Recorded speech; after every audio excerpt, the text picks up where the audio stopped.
নেপালের দক্ষিণাঞ্চলে ভারতীয় সীমান্তবর্তী সুনসারি জেলার হিন্দু ও মুসলিম সম্প্রদায়ের মধ্যে দফায় দফায় সংঘর্ষে ৩ জন নিহত হয়েছে।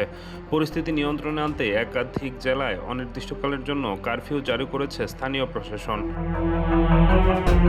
বার্তা সংস্থা রয়টার্সের খবরে বলা হয়েছে, গত রোববার রাতে সুনসারি জেলার দিওয়ানগঞ্জ গ্রামে হিন্দু সম্প্রদায়ের একটি ধর্মীয় র্যালিকে কেন্দ্র করে এ ঘটনার সূত্রপাত হয়।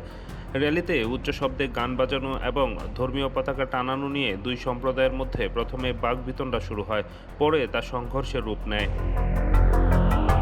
পুলিশের মুখপাত্র অবিনারায়ণ কাফল জানিয়েছেন, সংঘর্ষ নিয়ন্ত্রণে আনতে পুলিশ গুলি চালালে ওম প্রকাশ মেহতা ও জয়প্রকাশ মেহতা নামে 2 জন নিহত হন।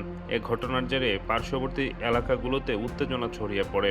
সহিংসতার মাত্রা বেড়ে যাওয়ায় সুনসারি, সিরাহা, সারলাহি, পারসা ও জকনপুর এলাকায় কঠোর কারফিউ জারি করা হয়েছে।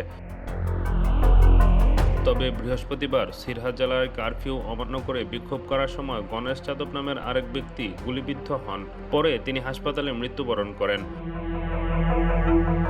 এ পরিস্থিতিতে প্রধানমন্ত্রী বলেন্দ্র শাহ জাতির উদ্দেশ্যে দেয়া ভাষণে সবাইকে ধৈর্য ধারণ এবং শান্তি ও সম্প্রীতি বজায় রাখার আহ্বান জানান। তিনি ঘটনার নিরপেক্ষ তদন্ত এবং দোষীদের বিরুদ্ধে কঠোর ব্যবস্থা নেওয়ার আশ্বাস দেন।